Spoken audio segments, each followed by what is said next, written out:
and then you go into your.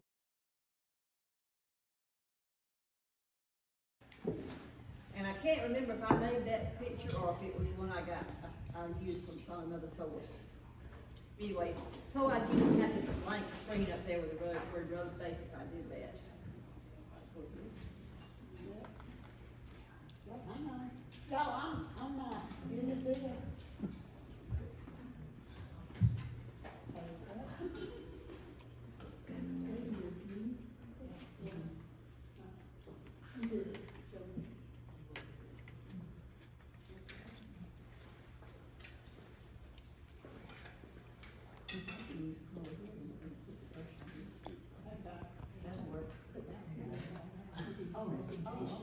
So this is your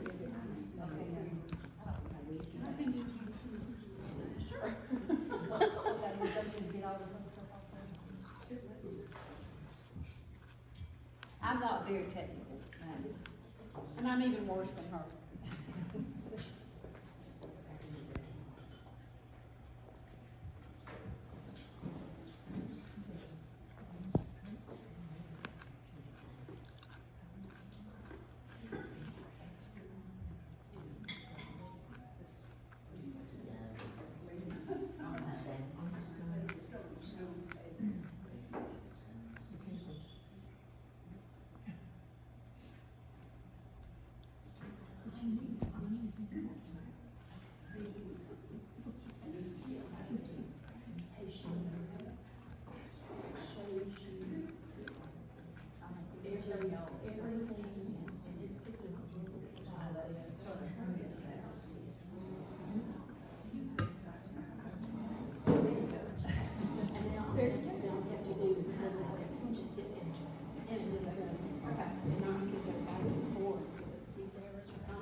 Okay, a little bit about myself. I'm, as I said earlier, a retired school teacher,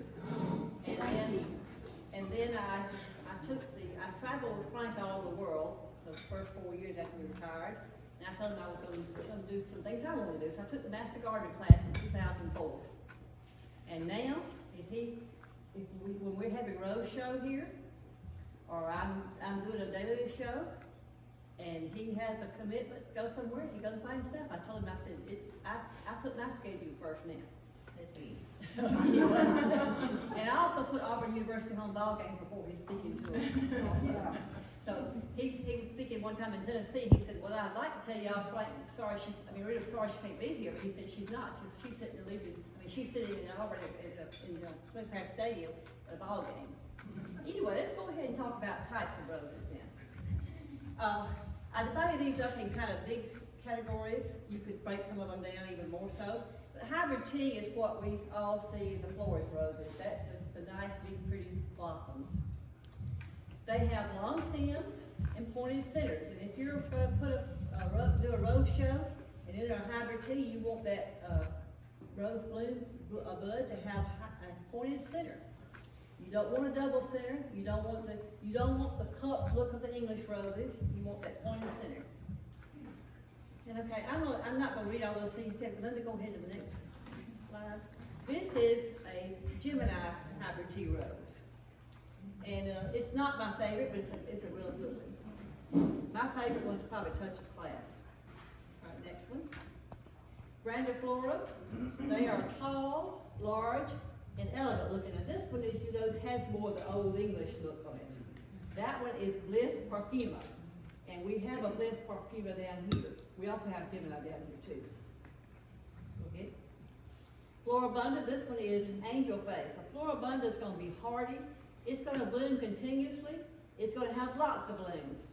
And when we deadhead roses down here in the garden, we deadhead twice every 2 weeks. And I always get stuck with sections got most of the floribundas in it. And you've got so many blossoms to deadhead. And so I don't have many floribundas at my house because I like to pick mine and take them inside, and I do a lot of church arrangements. And so I need the long stems. So I use most of hybrid teas. All right, go ahead. Miniatures. This one is Joy. Now, this is hybridized by David Clemens and he lives in Grant, Alabama. He's a anesthesia, he's radiologist maybe. Anyway, he works at Huntsville Hospital. And he is nationally known for his hybridizing miniature and mini floral roses now. Can you give us the definition of hybridizing? Hybridizing, a hybridizer has taken these rose hips where the seeds are located. And they actually cross the pollen and then take the seeds and plant them, and it's a many-year process to do all this. You've got to grow the plant from the seed, and it takes a while, it takes a few years to do that, and get that to bloom, and then you've got to see if that bloom is going to be a rose that will make it in production. So I don't do that because it takes too much time, and I don't have the land space at my house to do it with. You've got to have some space to do these things. But David Clemens has done this rose is Joy, and he named it for his mother. Now, most of his roses have the thoroughbred horse names. He's known as Thoroughbred Roses. And someone told me at our last rose meeting in Gainesville, Florida, that he was probably fixing to start slowing down. He's been doing it several years. He's got a Whirl Away. He's got a Alasheba. I can't think of one. He's got a showstopper. I think so, yeah. He's got Unbridled, Foolish Pleasure, so he's using horse names for his roses. Okay, the miniature is going to, let me give you you're fine. The miniature is a very hardy, petite rose. It's a mini version of hybrid tea. And the miniatures have gotten real popular in the last, I'd say, 20 years. If I were starting over again, I might have all miniatures. They're just easier to take care of. They're small in the first place. And I really like the miniatures. All right, the next one is the mini floral, and this one up here is a grouping. The white one over here is Swirl Away. And you've got Unbridled and then Foolish Pleasure. And that is a grouping, I think, and it looks like it'll show. And the mini flora it's too large for miniature. It's a cross between a floribunda and a miniature, but it's actually too small to be a floribunda, so it's kind of in between. And those bushes will be kind of in between as likewise. Next. This is a shrub rose. Well, shrub roses, I think I got myself mixed up a little bit. The old garden roses are the antiques. Now this one is quietness. It's antiques. They existed before 1867. And I said, and that's a real sweet little rose, I think. We have it down here too. Climbers. Now I can't tell. This is a barred photo, so I don't know what that rose is. I just know it's a pink climber. They have long arching canes. Now I don't have any climbers at my house because I don't have really a place to have climbers. But if you have a climber, you need to decide what canes you're going to use and let those canes train to go lateral, and then you'll have the shoots coming off that lateral. That gives you more limbs to have more blooms. Okay, next. Earthkind. The Earthkind roses have excellent heat and drought tolerance. Texas A&M did a study a few years back, and our Wiregrass Rose Society participated in it. You plant the roses, don't do anything special to the soil. You plant them, you water them the first year, and after that, you don't do anything to them. Because if they can't take if they can't be rugged and take all this kind of environmental stuff without care, they can't be labeled Earthkind. So the Earthkind roses are supposed to be able to subsist on the soil that's out there without fertilizer, without any watering, without any spraying. Well, you'll have to kind of ask around and see that. We have a few down here, not very many, but we have a few.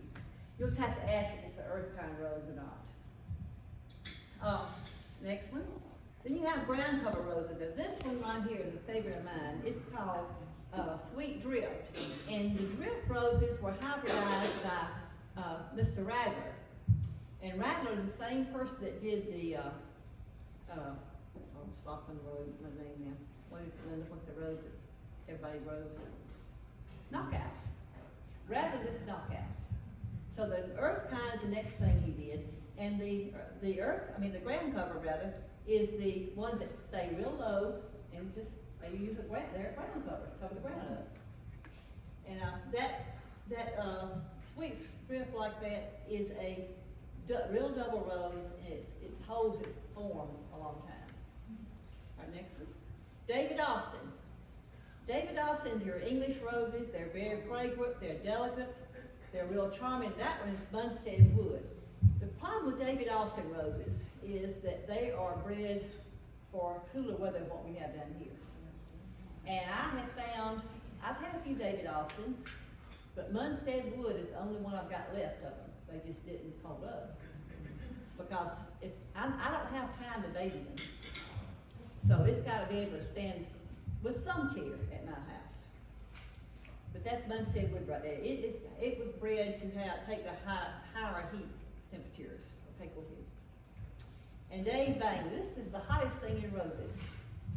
Dave Bang is about, well, I'm not sure how old he is. When he started out, when we first knew about him, he was about 50 years old, which is kind of young for a rose hybridizer. And he's an artist. And he wanted to be able to have roses that looked like they had been painted on a canvas. And I was hoping I'd have one blooming today, but I didn't. I wanted to bring it to show y'all. And Linda's got my book right here. Yes. And if y'all want to look at like the pictures, I'll pass it around. It's like 53. I just didn't have it back before we go. But the roses are really pretty. Unusual. The only thing about the Dave Bang roses I have found from experience, they're very black spot prone.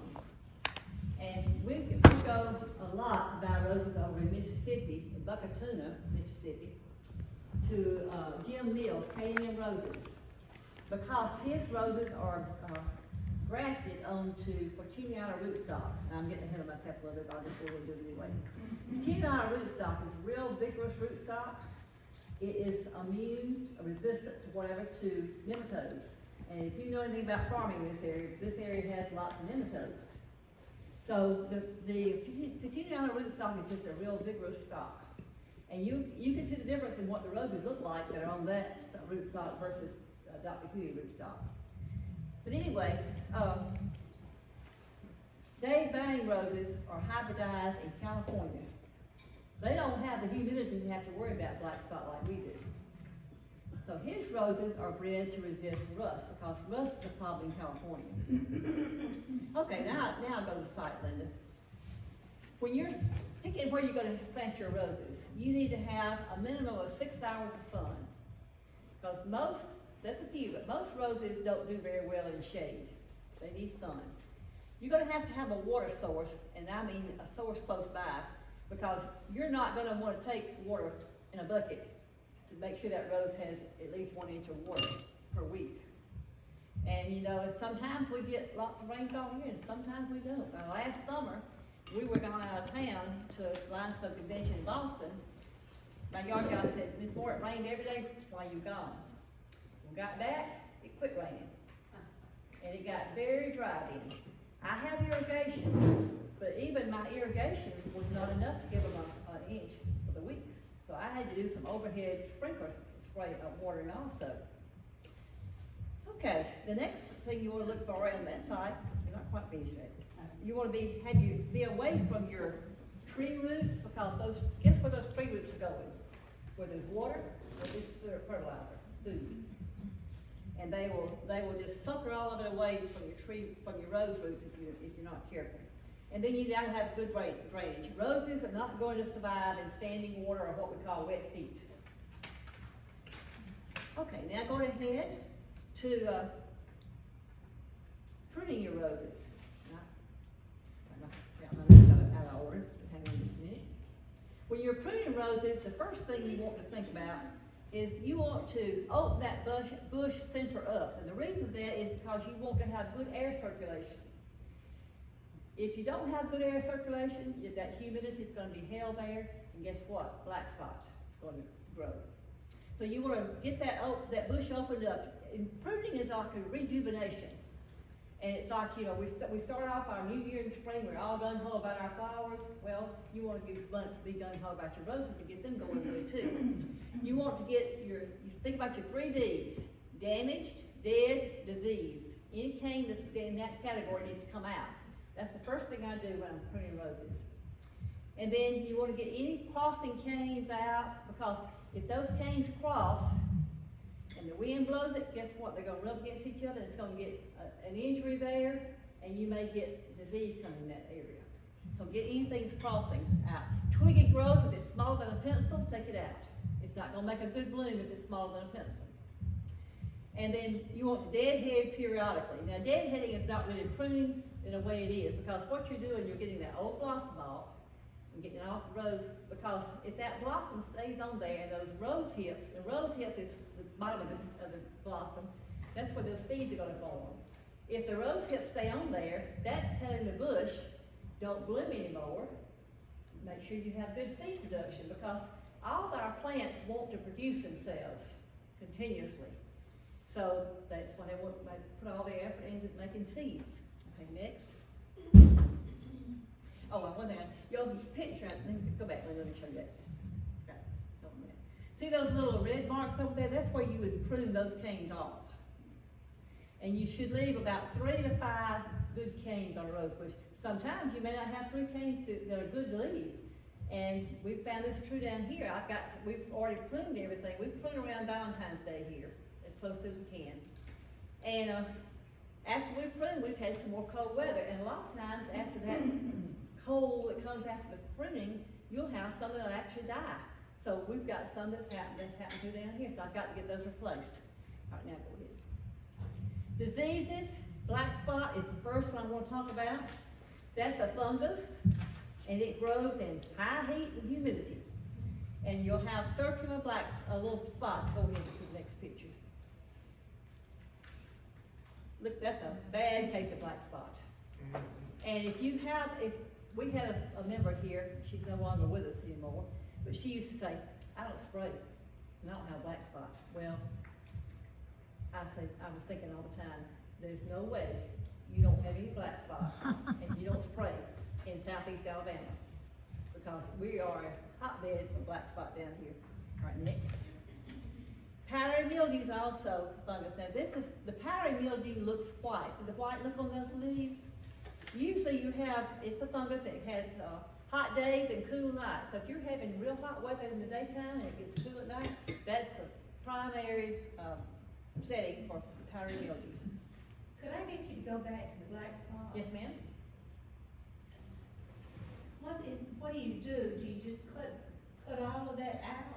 Or do you? Well, if that were my rose bush, I would use, and I'm gonna talk about spraying in just a minute. I would use manzate and use repeat spray about every 3 to 5 days for 3 weeks. Because manzate is what will kill black spot. Most of the other sprays that I'm gonna talk about are gonna be preventatives, but manzate will kill it. Well, don't you know, wouldn't you want to just cut it way back, or how? I probably wouldn't cut it unless it was a pretty big bush and I had enough bush there to cut back a lot. But what's gonna happen, those leaves are gonna, when you kill that black spot, those leaves are gonna drop off. Now, I have too many bushes to get down and pick those leaves up out the ground. Some people say do that, I don't do that. I don't have time. If you let them drop to the ground, is that going to make it come Okay, back what you do is spray the ground. In the spring when you do your pruning, you do a follow-up spray to spray all that stuff that's left. And I spray the ground real good. I don't change out my pine straw and mulch. Some people do that. Again, that's too much physical work that I don't have time to do. And we're gonna do all that old pine straw anyway. And if you bought pine straw lately, it's gotten awful expensive. So anyway, I spray the ground real good with my manzate, and then I put new pine straw on top. That's Rita Moore's method. Okay, go ahead. Go to the next one. All right, that's downy mildew. Now, it's got the black look. You see how that looks in comparison to the spots that you have with the black spot? It's got a different look, and that's really more of a purplish look than it is a black spot look. And it grows when you have, again, the coolness going on. It's gonna be irregular spots, it's gonna look like a scorch burn. All right, next one. Botrytis. Botrytis is when your rose blossom doesn't really open up. It's like it's just got partly open and stopped. And it's gonna have brown looking stuff like it's been bruised or beginning to rot. And botrytis is cool, humid, cloudy weather. And you're gonna have the spots that you'll have either pinkish or reddish looking spots. These spots down here on the petals. That's a good indicator of botrytis. And sometimes we get that down here. Not too much. I go ahead. Canker. This is the real problem that we have in the prune. That canker is a fungus. It grows in cold time of the year, and it's going to be black on the canes. When you have canker on there, you need to cut till you get below the canker. And sometimes you cut and you cut and you cut, and you may end up cutting the whole cane off because that canker is going to show up as brown pit area in the center of that cane. If you've got brown in that cane when you cut, you've got to cut further. Get below the brown. And if you leave that on there, it's going to die before, it won't get through the summer here, it'll die first. Can you see? Okay. All right, go ahead, Linda. The next thing is rose rosette. Now, rose rosette is a virus. We're not supposed to have it down here. I'll say that kind of hesitatingly. Mr. Wyndham, who has just recently retired from the University of Tennessee Extension Service, was our expert on rose rosette. And I've forgotten the man's name that has worked with him that's taken his place. But Mr. Wyndham grew up in Ozark. That's where he's originally from. And rose rosette has what we call a witch's broom. Look right there. See how that's all twisted up and crinkled? And it's going to have lots of thorns. I mean, just thorny thorns. Once you see it, you won't forget what it looks like. You'll know what it is. But rose rosette is supposed to not occur south of I-20. That's what they pretty much found in research. There was some of it in Chipley a few years back that was brought in from a wholesale nursery to sell, and they got on it, they recognized it real quick and were able to destroy it. If you have rose rosette, don't put it in a compost pile. Don't let it stay on your property. Throw it away or burn it, one or the other. They tell you to put it in garbage bags and throw it away. Now, my daughter lives in Madison, Alabama, and Madison was billing themselves as the knockout rose capital of the U.S. They had knockout roses planted around all the municipal buildings, along the shoulder of the road, some of the roads in town. And when she moved up there, she said, "Mom, there's something wrong with the rose bushes out by the highway." And she started describing. I said, "It sounds like rose rosette to me." I went up there to visit her, and sure enough, that's exactly what they had. Well, the city has destroyed all theirs. They got Mr. Wyndham in there, and they got the Alabama Extension Service there, and I forgot, they got somebody in Texas A&M there. Anyway, the city got rid of all theirs, but guess what? The businesses didn't. The private businesses, you can still up there now, some of them still have them. And it's just perpetuating this rose rosette virus. It seems to affect knockout roses more so than other varieties. I don't know what it is about the genetic material of the knockouts, but it has it more than others. And Michelle had knockout roses at her on either side of her front door when she bought her house. And it took about 3 years when it got to her house, and it got them. And she said, "Mama, I think I got the rose rosette. Can I just cut it off and get rid of that?" I said, "Well, you can try it. It's going to probably be the whole bush." Eventually, it got the whole bush, and we had to dig it up. But so if you ever see it, you'll recognize it. It just looks all gnarled up. Another thing you have to be careful about, you can get herbicide damage on roses, and some people I've seen it on Facebook, they'll have a picture and they'll say, "Is this rose rosette?" oftentimes it's not, it's just new growth, which is, your new growth on roses are gonna be kinda reddish, burgundy looking anyway. But that rose rosette's really bad with it. And, so, don't throw everything away just cause you're afraid to get somebody that knows more about roses and to tell you if it is rose rosette or not. 1-800 Rita Moore. Alright, go ahead. Okay, looking at our pest. I'm getting it. Okay, thrips, and let's go ahead and do the little pictures for me. Alright, this is thrips. You see those little things in the center? Thrips are very tiny, and unless you've got good eyesight, you probably can't see them. But one thing you can do is take a piece of Kleenex or a white piece of sheet of paper and just tap the rose blossom on that, put a fall on there, and then you'll see it'll look like little specks of dirt, and they'll be running and moving. Because those thrips, they don't want you to expose them. And some people think that they only get on your light colored roses. Well, what it is, we just can see it better, if we can see it, against the light colored roses. And the dark ones, you can't see it, so you think it's not there. But if you have a rose that does not have botrytis in it, and it's not opening up correctly, it's probably full of thrips. And what you got, the thrip is about 1/16 of an inch long. It's got raspy mouth parts, and it sucks the flower buds and gets the juices out of the flower buds. All right, next. These are aphids. Now, aphid is the #1 insect enemy we have to worry about on roses. They are soft, green, and they suck the sap also. Now, I grow daylilies as well, and I see this more on daylilies than I do on roses.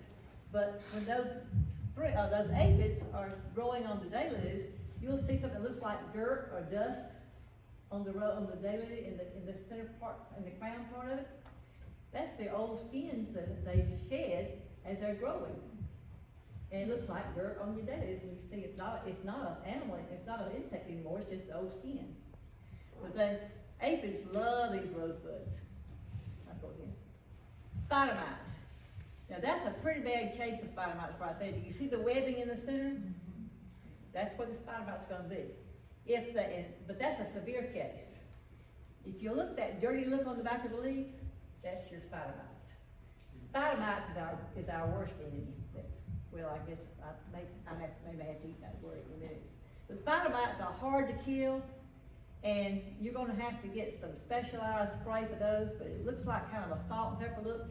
And I'll go ahead and give it, I recommend that you don't spray insecticides preventively.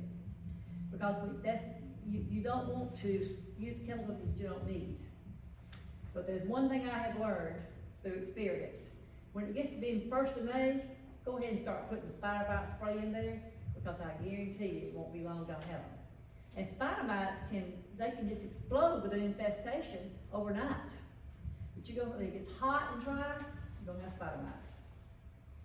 So just kind of keep that, and if you can't see the spider mites, take your finger and rub it against the back of that leaf, and if you see some moisture looking on your finger, you've got spider mites. All right, go ahead. Chili thrips. This is our newest thing we've got to worry about. We didn't have chili thrips for a long time, but we had some last year here. And I think I had some at my house, I'm not positive. But chili thrips don't just attack roses, they attack everything. And they tend to get on the tender new growth, and they start at the top and go work their way down. A lot of the insects will start at the bottom and come up. The chili thrips start at the top and come down. You see where they've stuck things out on the underside of that leaf? And then look how these canes look right here. This is the scarring from the chili thrips right here on the cane. And that's what, I didn't have the stuff of the leaves at my house, but I had the stuff on the canes. Chili thrips are they're about half the length of the little thrip I showed you earlier. They favor new growth, and the new growth's gonna be deformed, it's gonna be crinkled, it's going to be, you'll have the scarring on the canes, and they're gonna attack, like I said, other things. They love crepe myrtles too. But so the problem with chili thrips is you're gonna have to get a spray that's gonna be strong enough to get it. And the recommendation is Merit, Conserve, or Ortho. And I'm gonna give y'all a handout in a few minutes, so you don't have to write all that down right now. But You don't want, one reason you don't need to use an insecticide unless you have a need for it is you may get insecticide resistance built up. Okay, Linda's you pass out one of the chili thrips? Okay. Okay, the next thing I think, if I gotta have my notes right, is spraying.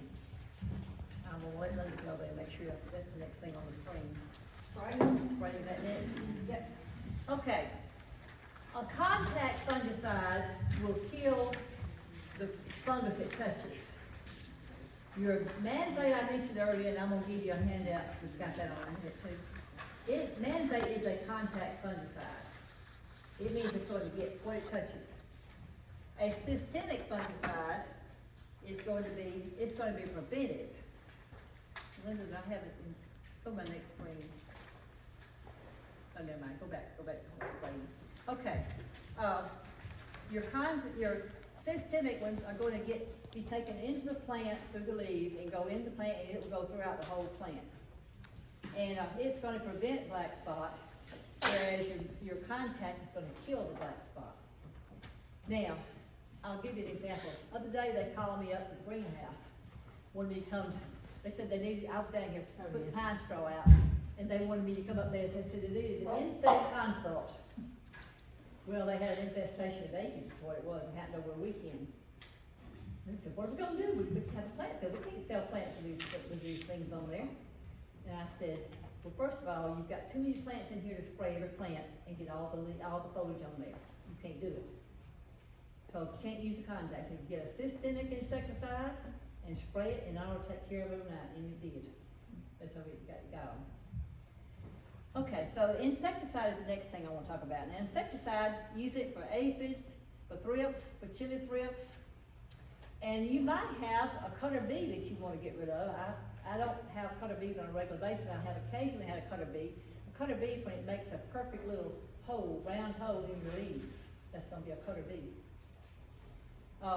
It'll look like you've done it with a drill. It's so perfect. But a general insecticide, systemic insecticide will take care of those kind of things. Okay, a miticide. Now, miticide is what you're going to use against those spider mites, and it's I use it as a preventive in May. Other than that, I don't use it unless I see evidence of it. But you can have spider mites any time of year. When we get roses from Mr. Mills over in Mississippi. His things are all in a greenhouse. But guess what? Greenhouse has got everything compacted in there, and they have worse problems with the various insects. So when I get roses from Mr. Mills, when I get them in my house, before I put them around my roses or the roses over here, either one, I spray them with spider mites as a preventive to make sure if there's any eggs there, I'm gonna take care of them before I don't want to infest my garden, in other words. Okay, next. Fertilizing. Now, with fertilizing, I disagree with some of the other members of our Rose Society, and I'll tell you why in just a minute. Again, I've got my notes out of order.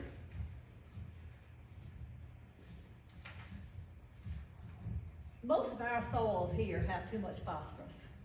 But if you go to Rose articles, they're going to tell you to use a fertilizer high in phosphorus. That's your middle number. You've got three numbers in there. Your middle number is your phosphorus. And they'll tell you, you got to have a high phosphorus fertilizer and have good blooms. Well, that might be true in some cases, but we have so much phosphorus in our soils in this area naturally, because this area's been farmed so many years, that we have too much. And so if you've not soil tested, I'd stay away from the phosphorus fertilizer if I were you. At my house, when I've done soil testing, it says extremely high. Here in the garden, in the Botanical Garden, Rose Garden, I wasn't the one that was telling everybody what to do at that time. They were getting 16.48, I think was the fertilizer. And I said, y'all, we've got too much phosphorus. No, we don't. We gotta have that 4. Well, I haven't soil tested every bit. I've done several of them down here. And every one of them, extremely high phosphorus. High phosphorus will burn those feeder roots. And if you don't have feeder roots taking up those nutrients from the soil, you're not going to have good roses. So, the rose bush does not use that phosphorus very rapidly. So you keep adding phosphorus and adding phosphorus and adding phosphorus, you get a buildup.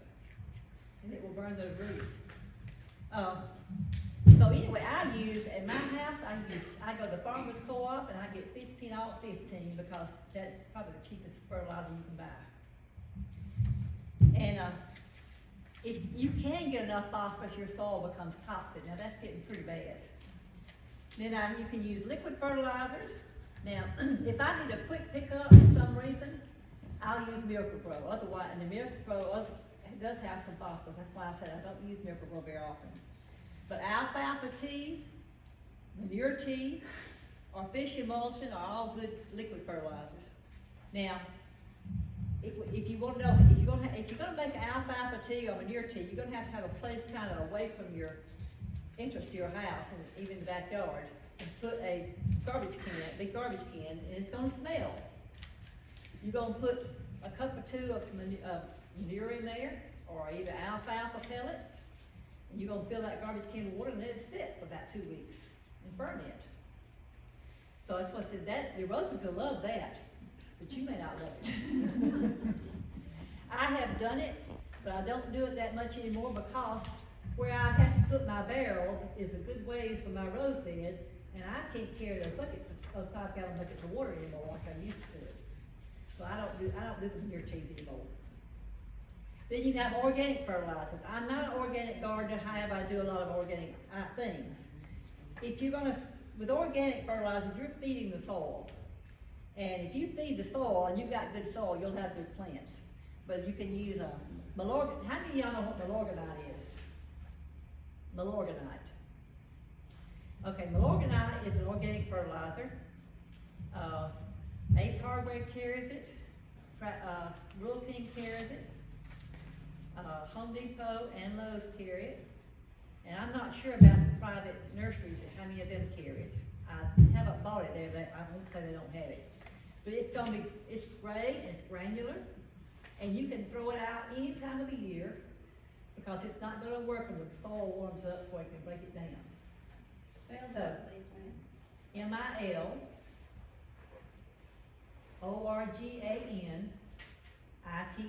Milorganite. Milorganite is made from the waste products from the city of Milwaukee. Originally, it was from the beer producing waste. And there's an article I read just this morning about Milorganite, and it was telling you that it wasn't just poop anymore. It was the dried microbes that had worked on that waste. And they went through telling how they made the Milorganite fertilizer. So they don't want people to think you're putting poop on your roof, on your garden. But the reason I like it, I can put that out when it's too cold to put anything else out.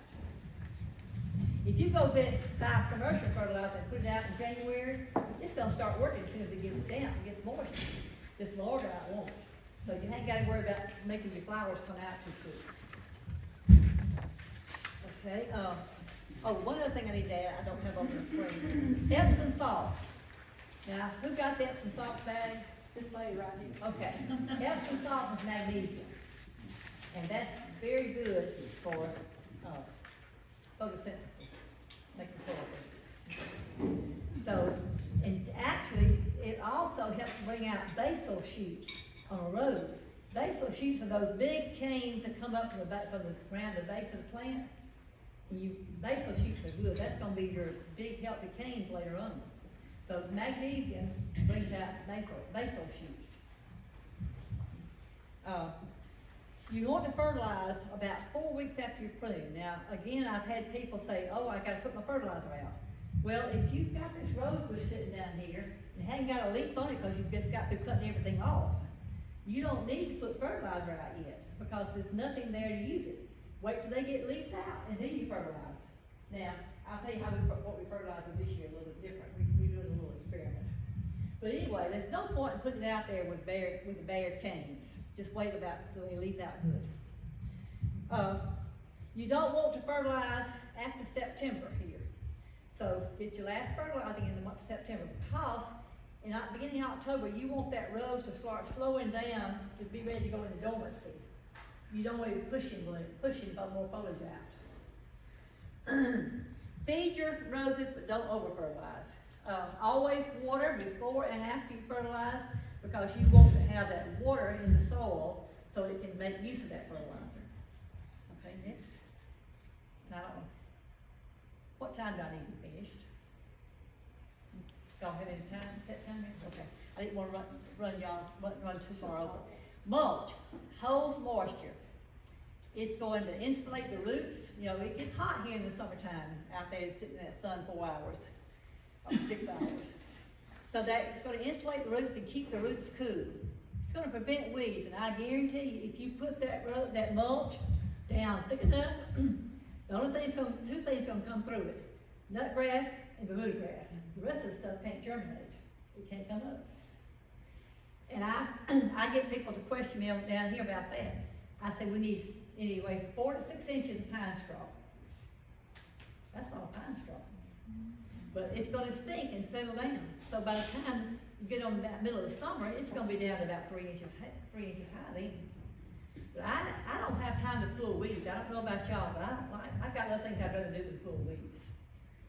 So if I've got to pull weeds, that means the mulch is not deep enough.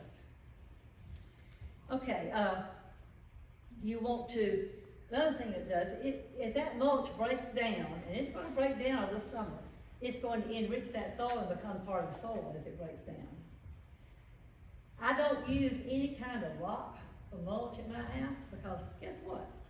That rock's going to make it hotter. And that rock is not going to break down and become part of my soil. Remember, feed your soil. If you've got good soil, you can grow anything. Okay, as far as what to use for mulch, I had used peanut hulls. I don't know if I can even get peanut hulls anymore. I used to get peanut hulls from Sessions and Enterprise. Just drive up and they open that thing up and just dump the whole pickup truck in about a minute. But they got so many chicken houses now, they're selling these peanut hulls for chicken houses now. You can use pine straw, you can use pine bark mulch, you can use pecan. In the Troy area, they use a lot of pecan hulls because they have a pecan chilling up there. So whatever is handy and convenient for you, use, fine. We have a friend that lives over at Enterprise, and he goes out on Sunday afternoons and collects garbage bags along by the street where people have gotten their leaves, everything on the weekend, and he uses ground up leaves because it's free, it's available. And it works. Okay, next. All right, this is some pruning pictures from last year. This is not this year's pictures. And this is what they look like after they've been pruned. And this is Mickey, I think, where we've thrown all the mess up in the truck. He'll have his truck down there, I'll have mine, and we will fill it up several times. I'll go ahead. That's what it's going to look like once they start blooming. Now this one over here is Veterans Honor, I think. And this one is the big Florentina that's in the front corner on the east side. All right, go ahead. Is that all my pictures? Okay, I got a few more things I didn't talk about. Let me go back and pick those up. In your soil, I mentioned making good soil. You want to have technically topsoil, sand, and humus. Humus is your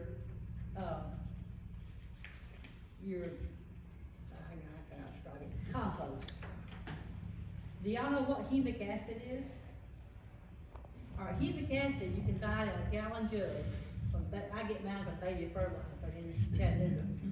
But humic acid is, if you've got a pile, a compost pile, and it rains and you see all that brown stuff running out of it, that's your humic acid. It's what's the byproduct of deterioration in compost piles. Anyway, that's really good for your soil. You want your soil to be at a pH of about 6.5. Again, when I was checking, had soil tests run down here, most of the pHs were around 5. So I said, no wonder the roses weren't doing good. We had to put some lime in it. The soil was too acid. But so roses want about a 6.5, a 7 is neutral. Now, I have me a little, and I should have brought this morning, I didn't think about it. I have a professional type soil pH meter. And it's pretty close. I paid about, I think $90 for it when I got it. I thought that was awful expensive. I almost didn't get it. But I have saved myself lots of soil testing because my pH is what I have to worry about. With not putting so much mulch in my soil on my roses and putting amendments in there, then when all that stuff breaks down, it makes acid. So you have to worry about that. When you plant a rose, you want to make sure you plant it the same depth it's growing in the pot. You don't want it deeper.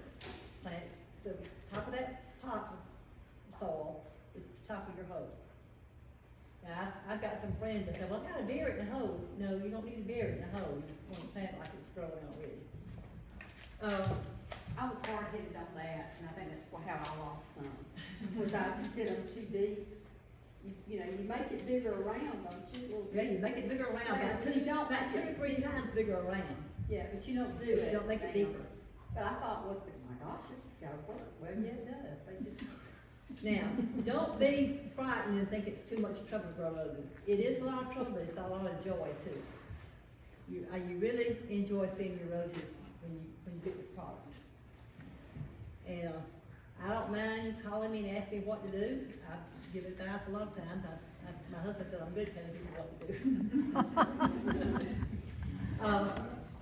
The rose garden down here is my happy place. My husband was in Chicago for about 4 years as the administrator of Lions Club International's home office up there, and only came home about every 3 weeks. But during COVID, because there wasn't a lot of people around over here, I was out in the open, that became my place to come and spend time to get away from my house.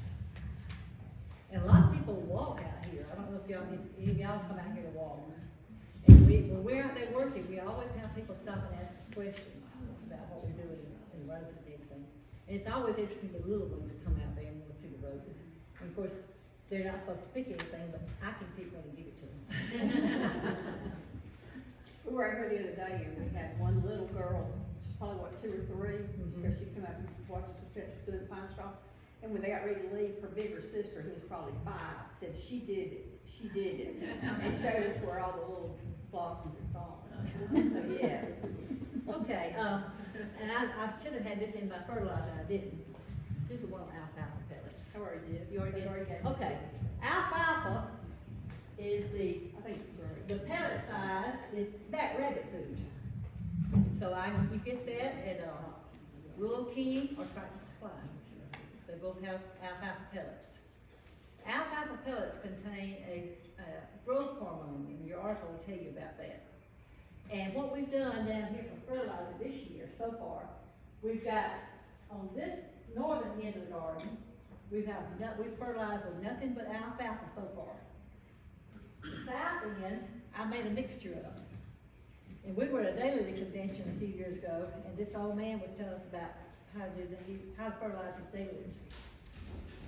He said you put all these things in layers. And I've got it in the computer at home. I can't tell you off the top of my head what it was. But he said you gotta put them out one at a time in order. I thought, first of all, I don't have time. I have 600 dailies. I don't have enough time to fertilize, make 5 trips on my dailies to do each one of these things individually. So I got a bin thing that my husband had. He had thought for some reason about like this, about that deep. And I just took equal parts of all these ingredients and mixed them up together like you were mixing dry ingredients for a cake. Just stirred them up good. I did blood meal, cottonseed meal, malorganite, dried molasses, alfalfa pellets, and then I decided, well, I'm gonna make it really good. I should put some commercial hardened pellets of chicken manure in there too. And I fertilized my daily with that, and let me tell you, they were humping. They grew like crazy. So I put that mixture on that end of roses this year. We're gonna see how the 2 sides compare. Now we will probably, after they have their first bloom flush, we'll probably put some commercial fertilizer, 15 on 15 on them. But right now, that's all they've got. And another good thing about alfalfa pellets, you can throw it out in the middle of, you can put them out in December, it won't matter. Because they've got to break down organically for the rose to be able to use it. And it's not gonna happen in cold weather. So those kind of things, your soil's gotta warm up first. Linda, have I left anything out? I don't think so. I think that- I have a question. Uh-huh. When you and I were talking, you were talking about how you don't do David Austin roses anymore. You I prefer, just about quit because of. you prefer the they're- German one called what? What? The German, What was the one? Cords, I'm glad you brought that up. Cords, Kordes, Cords roses. Cords is a hybridizer located in Germany. That family's been hybridizing roses for several generations. In Germany, you can't spray any more chemicals on the roses. It's not allowed. So they have had to continue to exist and have their market. They've had to find a way to get around it. And they have developed roses that are more resistant to disease. And if you go down the rose garden, and the perimeter roses are the old garden roses, shrub roses. Inside, they've got different mixtures, but anyway, the second bed on that side, the west side, is a cord bed. I didn't believe it to start with, so I had to redo a bed. It's just gotten really bad shape. And I told Mr. Holman that I wanted to do a test. So I put nothing but Cords roses back in that bed. And now, we all know that's the Cords bed. You can walk down there and you can see the difference like night and day. So it is true. can you take us on a tour down there after you speak? Yeah, I can. Okay, good. But anyway, KRDS. Now, occasionally you'll see some at the box stores like Lowe's and Home Depot. Check that label, see if it's hybridized by Cords. And, Kordes. Now, D&J has some, a few, not many, but a few from Cords. Have any of y'all been to Petals from the Past up in Jemison? Yes. If you haven't, you need to make a way up there sometime. That's where you can just walk around and wish a lot, can't you? Or spend a Anyway. lot of money. Jason Howell is the owner of that nursery, and Jason has done a lot of work with us here. And in fact, he spoke at the membership meeting here at DAUG last fall, and he brought 2 roses to give us when he came. And anyway, Jason found out about the Cords roses from us, so now he's stocking a lot of Cords. So they're definitely stronger roses. Well, you can call and order from them too, can't you? Yes, I think you can. I think Jason does orders. I'm not positive, you have to check him on that. I have to tell you another little plug. Jason grew up in Auburn because his daddy was a state fruit and something specialist. And my brother taught ag in Auburn High School for 40 years. My brother was his ag teacher. Jason is a walking encyclopedia on plant stuff. Any other questions? On your chemicals here, you've got a sheet on the alfalfa, you've got one on the chili flips, and this is chemicals. And Jim Small is one of our members of the Rose Society. He lives in I think it's Sea Island, Georgia. But anyway, he has been an expert, and he has put together what your problem is, what to treat it with, and what proportion you use. I thought that'd be good for you. I keep that in my truck, so I can't remember all these things. So I keep it in the truck, and I've got my chemicals in the truck, so that when if I'm over here and I feel a problem, I can go ahead and take care of it, because I have to go back home and get my stuff and come back. It bothers my husband to have all those chemicals in the truck, but I said, hey, it saves me a lot of time, it saves me a lot of running back and forth from my house. It's a little over 30 miles from my house over here. And I'm over here at least once a week. Any other questions? Okay. Thank you so much.